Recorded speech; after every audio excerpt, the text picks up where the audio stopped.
I will say frankly, I'm one of the people who thinks you should be expelled from this country, and I believe that it's to do with the policies of your state. If I was Jewish and had never stepped foot in Israel, I could claim citizenship there tomorrow, but 6 million people whose origins are in what you now call Israel, who were forced out in 1947 or 48, do not have that right. Isn't that part of the reason why the Palestinians are in dispute with Israelis? Because you deny them the right to return to their homes and to their land and to their villages, and that they have a legitimate claim, even under international law, to return, but you deny them that right.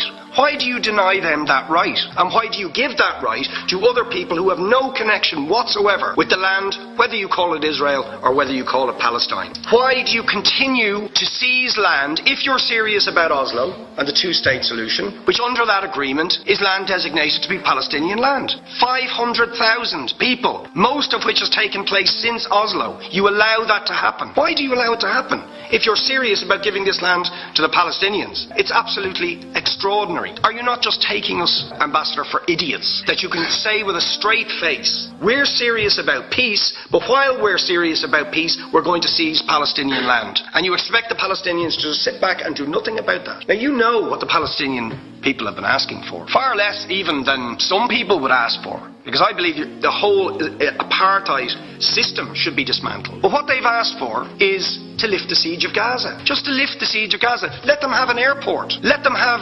ports. Let them not be dictated to by a government for whom they do not vote as to what can go in and out of their territories, whether they will have power, whether they will have clean water, whether they will have medicine. What makes you think you're allowed to have nuclear weapons and the fourth biggest army in the world and visit destruction on the people of Gaza, but they have no right to defend themselves? They have no territorial sovereignty over that land. Could you ask questions, please? How do you justify that? Yeah. All right. How do you justify those double standards?